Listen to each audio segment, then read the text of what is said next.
எல்லாருக்கும் வணக்கங்க. ஒரு 2 நாளைக்கு முன்னாடி கிட்டத்தட்ட காலையில் 11 மணிலேருந்து ராத்திரி 9 மணி வரைக்கும் எனக்கு திருச்சியில் இருக்கிறதுக்கு ஒரு வாய்ப்பு கிடச்சிச்சு. அதுதான் இன்றைக்கி நம்ம திருச்சியை தான் பார்க்க போகிறோம்.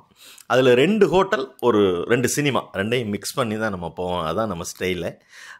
சத்திரம் பஸ் ஸ்டாண்டு, அங்கே தான் நான் போயிருந்தேன். சத்திரம் பஸ் ஸ்டாண்டு இப்போ போயிருக்கீங்களான்லாம் தெரிலங்க, அவ்வளோ அழகாக இருக்குங்க. கிட்டத்தட்ட ரோட்லேருந்து ஒரு 4 அடி ஹைட்டு. மழை எவ்வளோ பெஞ்சாலும் சரி, பஸ் ஸ்டாண்டுக்குள்ளே மட்டும் வரவே வராது தண்ணி, அப்படி கட்டியிருக்காங்க.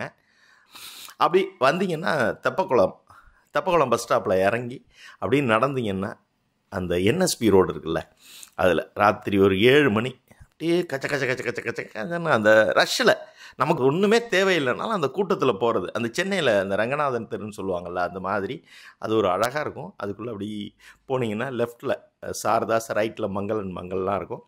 அதையும் தாண்டி உச்சி பிள்ளையார் கோயில், அதையும் தாண்டி உச்சி பிள்ளையார் கோயில் அந்த வாசல் அப்படி பார்த்துட்டு அப்படி போனீங்கன்னா ஒரு 50 கடை தாண்டிங்கன்னா ஒரு லெஃப்ட் எடுக்கும்.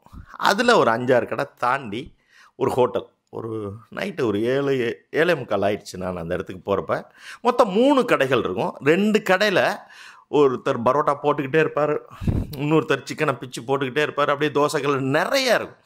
இவ்வளவு ஆர்டர் பண்ணுறாங்களா அப்படின்னு சொல்லி ஒரு ஆச்சரியமாக இருக்கும். அது உள்ள விடை உங்களுக்கு உள்ள ஹோட்டலில் கிடைச்சிரும். இன்னொரு தோசைக்கல்லில் ஒரு ஆம்லெட், ஆஃப் ஆயில் தோசை அந்த மாதிரி இருக்கும். 3ஆக பிரிச்சுப்பாங்க. கிட்டத்தட்ட ஒரு 15 பேர், ஒரு மினி ஃபேக்ட்ரி மாதிரியே இருக்கும். அப்படியே ஏங்கிட்டே இருப்பாங்க. அப்படி நிமிர்ந்து பார்த்தீங்கன்னா ஒரு புது பில்டிங், அது ஒரு அப்பார்ட்மெண்ட் மாதிரி இருக்கும். ஒரு மாடியும் உண்டு, சின்னதாக தான் இருக்கும், ஒன்றும் பெரிய சைஸெல்லாம் கற்பனை பண்ணிடாதீங்க. கீழே கடைக்குள்ளே கிட்டத்தட்ட ஒரு 50-60 பேர். சொன்னால் நம்ப முடியாதுங்க, கரெக்டாக 17 வயசுலேருந்து 23 வயசு தான். எல்லாருமே சின்ன சின்ன பையனுங்க. அப்படியே ஸ்டூலில் உட்காந்துருங்க. நம்ம ஏதோ ஒரு ஹாஸ்டலுக்குள்ளே போன ஃபீல். இருக்கிறதுலே வயசான ஆள் நான் தான். அந்த மாதிரி இது வெயிட்டிங்கில் அப்போயே கிட்டத்தட்ட ஒரு 7:45க்கே வெயிட்டிங் ஒரு 15 பேர் வந்துட்டாங்க. இது அப்படியே நான் கம்பேர் பண்ணுறப்ப சண்டை கோழின்னு ஒரு படம் ஒரு 15 வருஷத்துக்கு முன்னாடி வந்துச்சு. விஷால் அப்படியே சின்ன பையனாக இருப்பான். மீரா ஜாஸ்மின்லாம் நடிச்சிருப்பாங்க. தலைவாசல் விஜய் இந்த உந்தியே போவார். நல்லாயிருக்கும் அந்த படம். ராஜ்கிரன்லாம் அப்படியே ராஜ்கிரனுக்காகவே அந்த கேரக்டர் உருவாக்கியிருக்கும். அது மாதிரி இந்த ஹோட்டல் கிட்டத்தட்ட ஒரு 50-60 பேர் உட்காந்துருக்கேன். கச்ச கச்சன்னு இருக்குது. வெயிட் பண்ணி தாங்க சாப்பிட்டாகணும். அதெல்லாம் ஒன்றும் வாய்ப்பே கிடையாது. நீங்கள் என்ன ரெக்கமெண்டேஷன் லெட்டர் போனாலும் வாய்ப்பே இல்லை. சண்டை கோழி இந்த படத்தில் பார்த்தீங்கன்னா பெரிய பிரம்மாண்டம் எதுவுமே இருக்காது, ரொம்ப சாதாரணமாக இருக்கும். கரும்பு தோட்டம் ஒன்று காட்டுவாங்க. அதுக்கப்புறம் கடைசி சண்டை காட்சி, அதுக்கு ஈடுனே கிடையாது. ஒரு சோள கொல்லையில், அதுவும் அந்த இடம் சோள கதிர் சருகுன்னு சொல்லுவோம், அது காஞ்சது. அதில் தான் அந்த வில்லனும் நம்ம விஷாலும் சண்டை போடுவாங்க. ஒரே ஒரு அருவா, கடைசி வரைக்கும் அருவாலை விஷாலும் தொடவே மாட்டார். இதுதான் அந்த ஃபைட்டு இன்னும் அப்படியே கண்ணிலே நிற்கும் நம்ம மனசில். அதே மாதிரி இந்த ஓனர் சின்ன வயசுலேருந்து ரொம்ப ஏதோ கஷ்டப்பட்டுருக்கணும். அப்புறம் அந்த கலக்கி omelette, half oil one side, அப்புறம் அதுலேயே ஆனியன் கலக்கி, குருமா கலக்கி இப்படின்னு சொல்லி அது இப்படி போயிட்டே இருக்கே தவிர ஐட்டம் ரொம்ப கம்மி தான். பரோட்டா அப்படியே ட்ரேயில் வந்துக்கிட்டே இருக்குது. சொல்ல முடியாது, தோசை எல்லாமே இருக்குது. இந்த பசங்க அவ்வளோ ஆர்வமாக அப்படியே வச்சுக்கிட்டே இருக்காங்க 2-3ன்னு. அந்த சர்வருங்க ஆமாம், ஸ்கூல் நோட்டு மாதிரி ஒன்றில் தான் எழுதிக்கிறார். பேப்பர்லலாம் எழுதுன பத்த மாட்டேங்குது. ஆனால் அந்த சர்வர் கோச்சிக்காதீங்கண்ணே, அதை சொல்லிடுறேன் தம்பி, படிக்கிறப்பயே அதை இன்னும் கொஞ்சம் நல்லா அவர் படிச்சிருந்தாருன்னா சர்வர் வேலைக்கே வந்திருக்க வேண்டாம். ஏன்னா அவ்வளோ சின்சியராக அந்த கணக்கை அவர் எழுதி ஆகணும். அப்போ தான் அவரால் பில் கொடுக்க முடியும். செல்லு யாருமே பார்க்கலங்க. பார்த்தாலும் இங்கே சாப்பாட்டுக்கு இடம் கிடைக்காது, சாப்பிடலாம் முடியாது. ஏன்னா அடுத்த கியூ நின்றுக்கிட்டு இருக்கு. ஒரு பையன் கூட செல்லு பார்க்காம ஒரு 50 பேர் சாப்பிட்ற ஹோட்டல் தமிழ்நாட்டில் அப்படின்னா எனக்கு தெரிஞ்சு இப்போதைக்கு இதுதாங்க. பாக்கி எல்லா இடத்துலையும் ஏதோ ஒரு கையில் லெஃப்டில் செல்லு வச்சுக்கிட்டு தான் அந்த பையன் சாப்பிட்டுட்டு இருக்கான். இந்த ஹோட்டலில் அந்த ஓனர் இதுக்காகவே நம்ம அவருக்கு ஒரு சல்யூட் பண்ணலாம். பேர் சொன்னான்னு தெரில. இந்த ஹோட்டல் பேர் எஸ் மயில் டிராஃபிக் ஜாம். மயிலுக்கான ஆன்சர் கிடச்சிருச்சு. அவர் பேர் மயில் வாகனன். டிராஃபிக் ஜாம் பார்க்குறப்பே அப்படி தான் இருந்துச்சு. இது என்னத்தை கேட்டுக்கிட்டுன்னு நான் கேட்கல. அதே மாதிரி அப்படியே படத்துக்கு வந்தோம் அப்படின்னு சொன்னால் மீரா ஜாஸ்மின் ரொம்ப நல்லா நடிச்சிருப்பாங்க. அதுவும் ஒரு தியேட்டரில் அந்த தேவுடான்னு ஒரு பாட்டு ரஜினி போயிட்டுருப்ப அந்த டான்ஸ் ஆடிட்டு இருக்கிறப்ப இவங்க அந்த ஷாலை வச்சுக்கிட்டு படத்தை போடுற மன்னார்ன்னு சொல்லி ஒரு கலக்குவாங்க. அந்த சீன் அவ்வளோ நல்லா நடிச்சிருப்பாங்க. 2-3 கேர்ள்ஸாக தான் அதை பண்ணியிருப்பாங்க. அதுக்கப்புறம் வீட்டுக்கு வந்த உடனே அப்படியே என்ன எக்ஸாம் எவன்டா கண்டுபிடிச்சது இதெல்லாம் அப்படின்னு சொல்லிவிட்டு அவன் உடனே நான் ஒன்று எனக்கு தெரியும் அப்படின்னு சொல்லி அவங்க அண்ணன் ஏதோ சொல்கிறப்ப, என்ன சொல்கிற கார்த்திக் நானா அப்படின்னு அவங்க சொல்கிறப்ப அவ்வளோ நல்லாயிருக்கும். படமே ரொம்ப நல்லாயிருக்கும். சண்டை கோழியில் செலவே இருக்காது. அதாவது ஒரு அம்பாசிடர், அங்கே ஒரு ஃபைட்டு சீனு, கிட்டத்தட்ட நிறைய மரங்களுக்கு நடுவில் தான் ஒரு ஃபைட் சீனு. மொத்தமே அந்த 2-3 ஃபைட்டு தாங்க.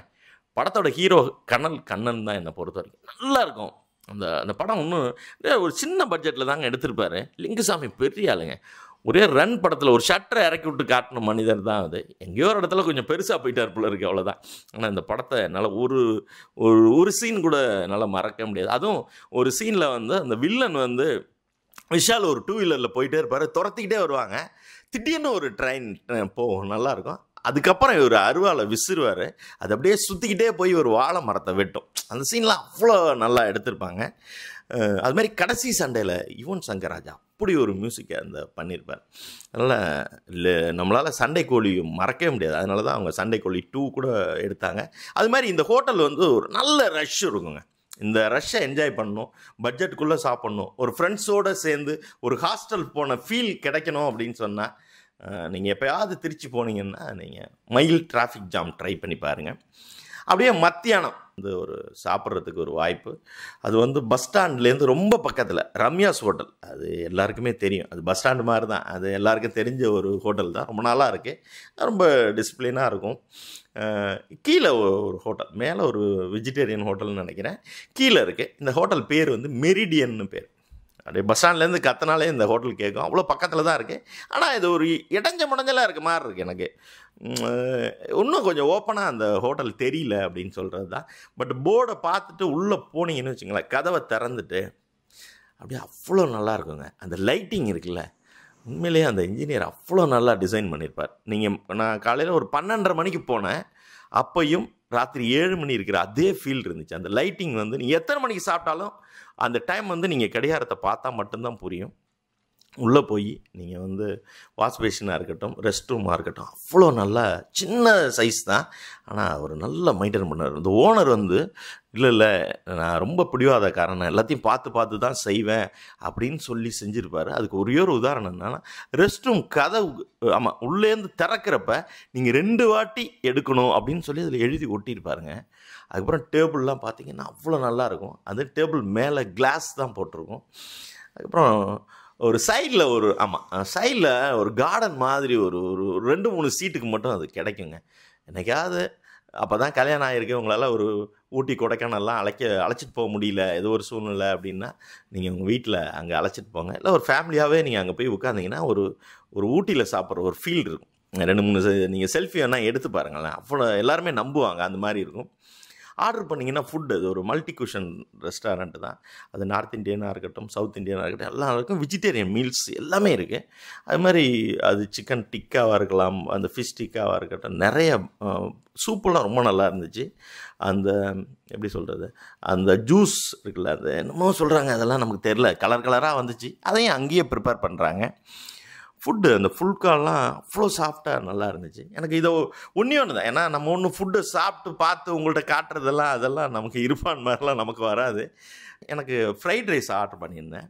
அப்போ வந்து எனக்கு அந்த சில்லி வாட்டர் அப்படின்னு சொல்லுவாங்க. ஆக்சுவலாக அதில் வந்து அந்த வினிகர் போட்டு ஒரு வாட்டர் இருக்கும். அந்த டேஸ்ட்டு எனக்கு என்னமோ பிடிக்கும். அவர்கிட்ட நான் கேட்டேன், ஒரு கொத்து சட்டி தான் அவர் கொண்டாந்து கொடுக்க போகிறாரு அப்படின்னு சொல்லி நினப்பேன். ஏன்னா நீங்கள் கொத்து சட்டி பார்த்தீங்கன்னா ஒரு சோயா சாஸ் இருக்கும், ஒரு சில்லி சாஸ், இதில் அந்த சில்லி வாட்டர் இருக்கும். இதுதான் நான் எல்லா ஹோட்டல்லையுமே பார்த்தேன். அந்த சர்வர் அப்படி சிரிச்சுட்டு அப்படி போயிட்டாரு. திரும்பி வந்தேன், ஒரு பீங்காங்கப்பில் ஃப்ரெஷ்ஷாக ரெடி பண்ணது சார், சாப்பிடுங்க சார்னு சொல்லி கொடுத்தார். நான் சொல்கிறது ஒரே ஒரு விஷயத்துக்கு வினிகர் அந்த சில்லி வாட்டர் கொடுக்கறதுக்கே புதுசாக அவங்க செஞ்சாங்கன்னா மிச்சம் எல்லாத்தையும் எப்படி செஞ்சுருப்பாங்க நீங்கள் யோசிங்க. ஃபுட்டு அவ்வளோ நல்லாயிருக்கும். கொஞ்சம் பட்ஜெட் கொஞ்சம் நீங்கள் இதெல்லாம் கம்பேர் பண்ணுறப்ப மயில் டிராஃபிக் ஜாமாவோட ஒரு 2 மடங்கு 3 மடங்கு தான் இருக்கும். ஆனால் அதுக்கான ஒர்த்து இருக்குங்க. ரொம்ப பார்த்து பண்ணியிருப்பார். அப்படியே கம்பேர் பண்ணணும் அப்படின்னு சொல்லி யோசித்தப்போ எனக்கு வந்த ஒரே ஒரு படம் ஓமன பெண்ணே அப்படின்னு சொல்லி படம். இப்போ தான் நான் அந்த படத்தையே விஜய் டிவியில் தாங்க பார்த்தேன். எப்படியே மிஸ் ஆயிடுச்சு. நல்ல படம். இந்த பவானி சங்கர் அப்படின்னு சொல்லி அவங்க தான் ஹீரோயின், ரொம்ப அழகாக இருப்பாங்க. ஹரிஷ் கல்யாண் அந்த பையன், அவனும் நல்லா இருப்பான். படம் வந்து ஒரு கவிதை அப்படியே கையை பிடிச்சி நடத்தி கூட்டிகிட்டு போனால் எப்படி இருக்கும், அந்த மாதிரி அந்த படம் வந்து எனக்கு மனசுக்குள்ளே அப்படி போயிட்டு வந்துச்சு. ஆமாம், இந்த ஹீரோவோட அப்பாவை ஒருத்தர் நடிச்சிருப்பார், நிறைய சீரியல்லாம் நடிச்சிருப்பார். பட் அவர் பேர் எனக்கு டக்குன்னு வரல. ரொம்ப அருமையான படம் இது. அதை தான் என்னால் இந்த ஹோட்டலோட கம்பேர் பண்ண முடியுது. இப்போ அந்த படம் ஒரு அவசியம் பார்க்க வேண்டிய படம்.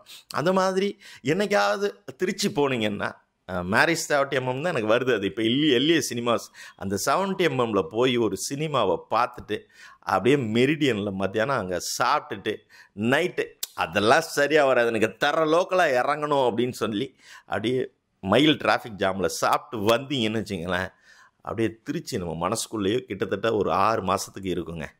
ஓகேங்க, தேங்க்யூ.